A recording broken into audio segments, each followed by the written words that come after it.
Thank you very much, Chairman.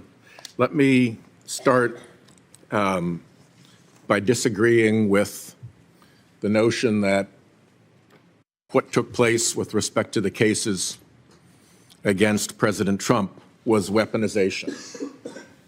I know that's the Republican theory of the case, but the other reason why the FBI and the Department of Justice would investigate Trump for crimes is because Trump was doing crimes, and there was adequate predication to pursue investigation of those crimes.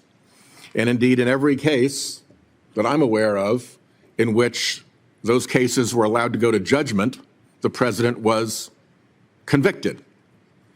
So we can't allow the weaponization narrative to just remove the notion that the guy was investigated and prosecuted for crimes because he did the crimes. Once you start with the notion that Trump is not a criminal but a victim, you then have to invent the conspiracy that victimized him. And once you've propagated that conspiracy, you then have to find who the conspirators are. So then you have to go after FBI agents and DOJ folks in order to prop up that theory. The way that ended in Soviet Russia was with show trials of the individuals who were allegedly in the conspiracy.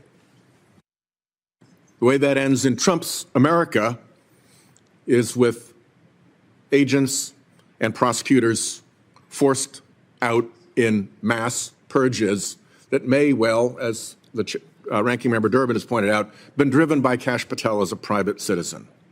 So starting with that point, there are three reasons why Kash Patel is extremely dangerous. One is all of his wild MAGA behavior. This is a guy whose judgment is beyond questionable. It's appallingly bad. We have a lot of quarrel about whether his enemies list is an enemies list and whether we're smearing the guy by saying that his enemies list is an enemies list. Here's what he said about it. He showed his enemies list and said, "The manhunt starts tomorrow." If they're not your enemies, why would you start a manhunt against them? He called them the criminals themselves and showed a picture of his enemies list. If criminals aren't your enemies, as head of the FBI, who are? He retweeted a video showing him chainsawing the heads off of people on his enemies list. If you're chainsawing the heads off of people, are they not your enemies? So the invention that this is not an enemies list requires people to go into just fantasy land. And these are his own statements. These aren't our accusations. These are Patel's own words. Going after people in the media, impeaching judges who disagree with us, shutting down the FBI Hoover building, on and on and on. This guy is a flagrant extremist with appallingly bad judgment. Second point, we don't know enough about this mischief yet. There are real open questions. We've never in this committee had a person come for a serious senior law enforcement position who had testified in a grand jury criminal matter, and we don't know what he testified about. He's entitled to tell us. That's basic grand jury Rule 6E law. But this side of the committee is completely covering that up. We have absolutely no statement from Patel about what his grand jury testimony was. And he's at liberty to give that to us. He just won't. And Republicans won't tell him to. So he gets away with it. He pled the fifth. You don't get to plead the fifth without a real and genuine concern that you can be prosecuted for a crime. What crime? We're entitled to know. We've never had somebody come through this committee for a high senior law enforcement position who had pled the fifth. He's got the right to do that, of course. We've got the right to know. And by the way, when he exercises the right to do that in a civil proceeding, that entitles the jury to draw the adverse inference that what he is covering up in the civil proceeding with his Fifth Amendment assertion is against his interests. A judge will instruct a jury about that adverse interest, and we're not supposed to draw an adverse interest in this committee when we're not told about his Fifth Amendment assertion. There's all this weird stuff that's come up since about investments in Chinese companies in the Cayman Islands vesting while he will be FBI director. If the guy is supposed to be investigating Chinese intrusion into our intelligence faculties, if we're trying to investigate Chinese fentanyl trafficking into our country, why do we want an FBI director who is somewhere between $1 and $5 million into a Chinese company through a Cayman Islands shell? And then there are the Russia connections. I'll get to those at the end. We don't have to, where everybody's fond of saying these are Democratic smears. Actually, go to the Trump appointees who worked with this guy. What are they warning us? They're warning us, Trump National Security Advisor John Bolton, I didn't think he was qualified. I was forced to hire him. That's some recommendation from a colleague. His deputy, Charles Kupperman, Patel's ideas are ludicrous. He's absolutely unqualified for this job, untrustworthy, an absolute disgrace to even consider an individual of this nature. Definitely you want that on your resume by way of a recommendation from a former supervisor. Attorney General Barr said Patel has virtually no experience that would qualify him to be the deputy director of the FBI, and now he's back as the director of the FBI. And Trump's CIA director, Gina Haspel, threatened to resign rather than allow this guy into her office as her deputy. And if you go beyond the Trump appointees who are warning us about this guy, you can go to the last time he testified in court, which was in Colorado, and here's what the court found about him. That Patel was not a credible witness, that his testimony was illogical, and it was completely devoid of any evidence in the record. Okay, I've been an attorney general, and I've been a United States attorney, and I've put state police troopers on the stand, and I've put FBI agents on the stand. If at the end of a case, a judge made findings like this about a law enforcement witness that I put on the stand, there would be follow-up. I would want an explanation of why this witness was so incredible that findings like that were made by the judge. It would be a significant issue with respect to that witness's continued performance in office. And here's a guy who's been found to be completely incredible by a judge in his testimony, and we're acting as if that's nothing. That's not Democrats. That's a judge in Colorado. So the last thing I'll say is I think we need to begin to prepare ourselves for Trump-Russia 2.0. The Trump-Russia thing was, I'm not going to go back all over it, fully ventilated in the Senate Bipartisan Intelligence Report, in the Mueller report. Trump-Russia was a thing. We stopped talking about it, but Trump kept talking about it and saying it was a hoax. Trump-Russia hoax, Trump-Russia hoax. No, it was not a hoax. It was real. It was there. There's a record. Part of it was bipartisan work. Some of it was done in the House. There was an abundance of evidence about the Trump-Russia connection. And now what are we seeing? We're seeing Patel coming in, who says he wants to wreck the FBI's what he called intel shop, which is the part of the FBI that looks at Russia and does counterintelligence work against Russia. He said that he wants to close out the D.C. office and send everybody out into the field. Well, it's the D.C. office, not the field offices, that do the counterintelligence work. You want to shut it down? You're opening your arms to Russian intelligence operations.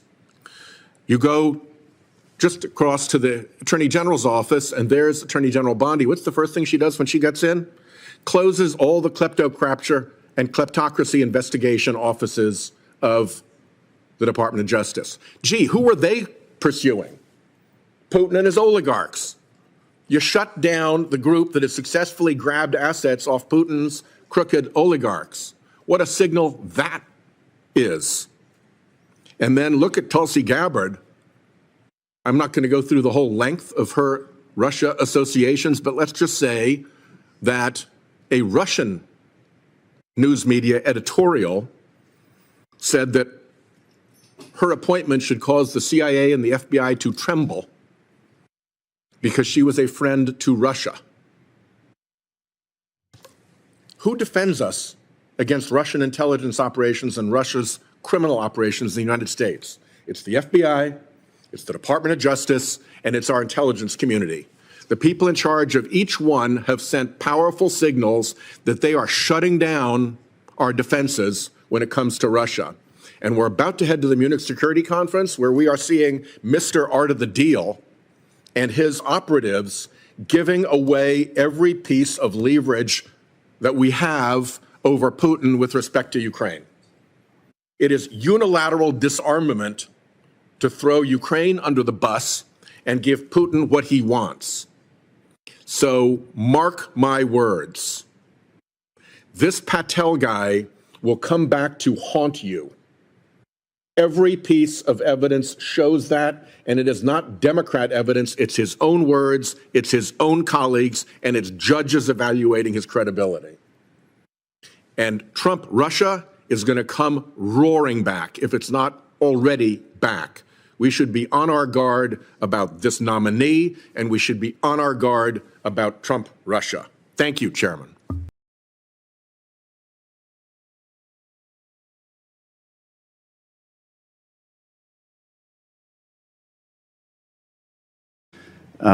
Before I address Mr. Patel, I do want to address the continuing narrative about the weaponization of the DOJ, the supposed weaponization of the DOJ over the last 4 years, because to me it represents the most vigorous reinvention of history.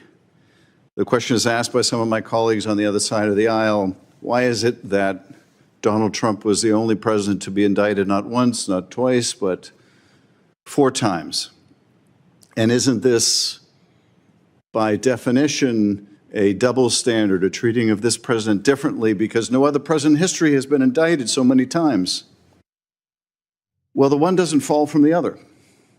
Yes, this president was indicted more than any other president in history because this president committed more crimes than any other president in history.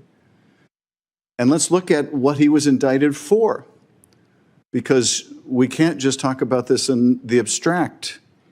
He was indicted for inciting a violent attack on the Capitol to stop the peaceful transfer of power.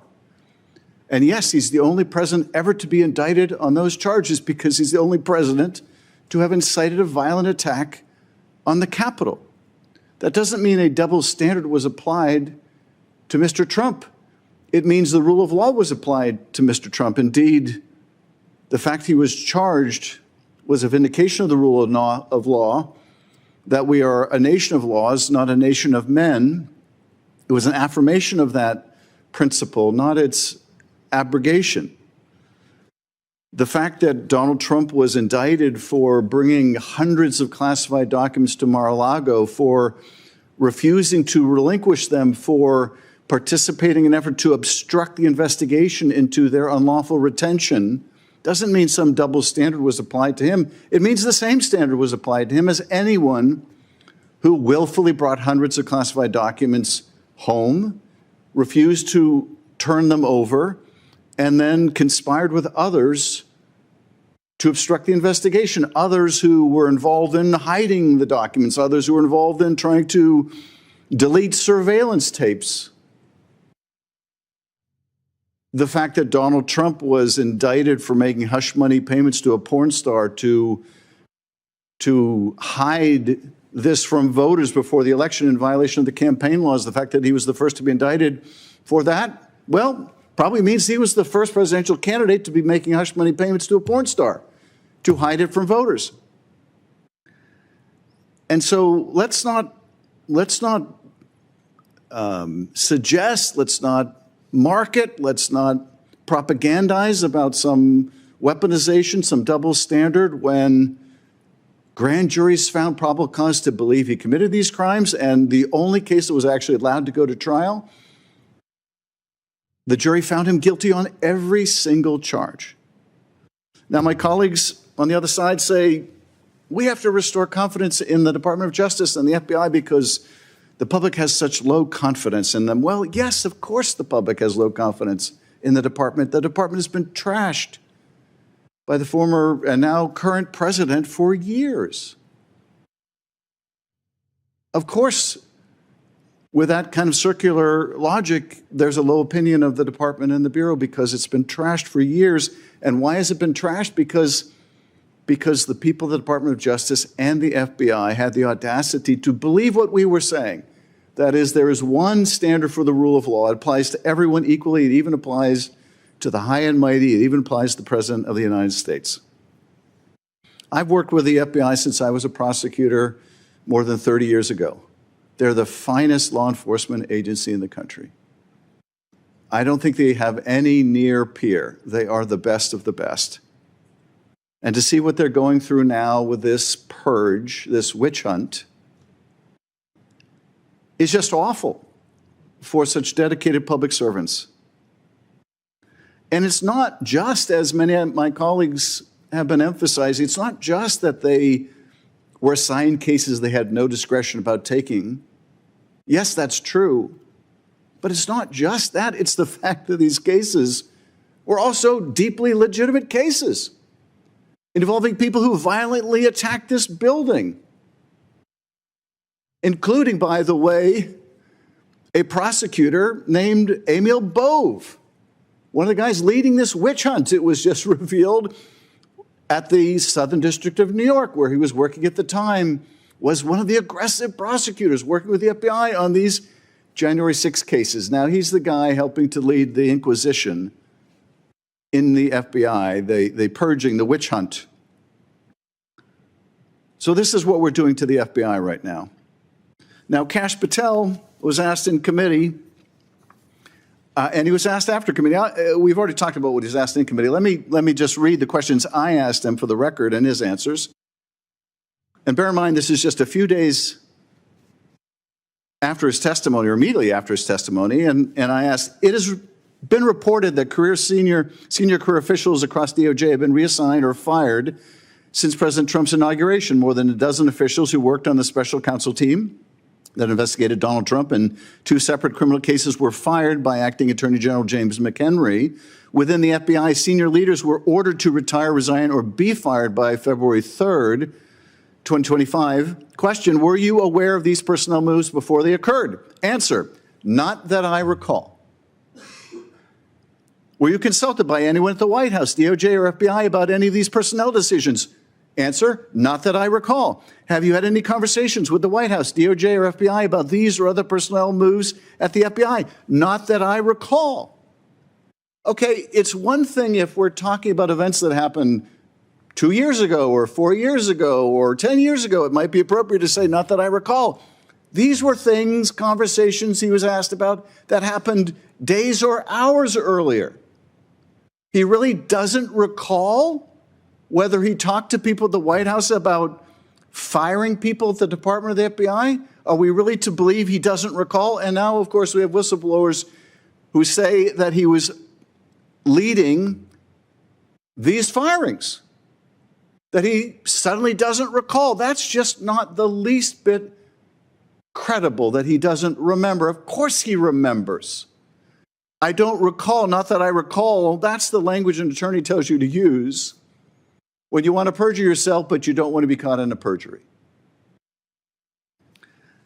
This is who we're voting to make the director of the FBI, the guy who says, I don't recall whether I participated in ordering the firing of people. I don't recall. This is the guy who testified to this committee, I think, when Ranking Member Durbin asked him about his role in producing song with the people who attacked police on January 6th. I had nothing to do with the recording, he told us. Of course, we know because it was recorded. There he was on Steve Bannon's podcast saying, yeah, we took the recording to the studio, and yeah, we digitized it, we mastered it, we. And when he's confronted with this during the committee, he gives us the novel defense, we doesn't include me. We doesn't include me now. I don't know what's worse, The fact that Kash Patel wanted to take credit for making a song with convicted felons who attacked police officers, or wanted to take credit for something he never did, or he did it and he lied about it. But either way, it's pretty damning for anyone, let alone someone who would be the director of the FBI. This is a guy also who was called before the grand jury, first probably nominee for FBI director in history, called before the grand jury, refused to testify in a criminal case without getting immunity. Plead the fifth, demanded immunity. This is going to be the FBI director, a guy who won't testify in a case investigated by the FBI without getting immunity? A guy who has, I guess, stock options worth $1 to $5 million from a company financed by the Chinese Communist Party? And we still don't know what he did to earn $1 to $5 million from a company affiliated with the Chinese Communist Party, who made money from some Czechoslovak group, an arms conglomerate with ties to Putin. We still don't really know what he did to earn money from them either. This is really astounding that we are where we are. I've known Kash Patel since he was a staffer for Devin Nunes. He is not someone you would ever think of when you think of fidelity, bravery, integrity. Not when he was a staffer, not when he was in the Trump administration. In fact, the people who speak most damningly of Kash Patel are the people who worked with him in the administration. People like Bill Barr, who, for a lesser position, said over my dead body when asked about Kash Patel. It is just a tragedy for the FBI that it comes to this. I can't imagine the demoralization at the FBI and at the Department of Justice. The damage will be long, long standing. It seems my colleagues are determined to confirm him on the Senate floor. And to all those FBI agents I worked with over the years, to all that are there now that I've not had the privilege of working with, my heart breaks for what you're about to go through with leadership that you cannot respect, who has not earned your respect, who will not earn your respect. I know you will put your head down and do your jobs because you're professionals. I hope you stay at the FBI. I hope you don't leave, because if you're committed to the mission and you leave, then it's going to just leave behind people who are less committed to the mission. So I hope you'll stay. I hope you'll gut it out. I hope the same is true of the career professionals at the Department of Justice who are the subjects of a similar witch hunt. I spent almost 6 years in that department. I venerate that department. And we need the career civil servants, public servants who serve in both those institutions. But it will be a sad day indeed when we confirm the likes of Kash Patel, knowing what we are getting. We will have no one but ourselves to blame. Mr. Chairman, I yield back. I will close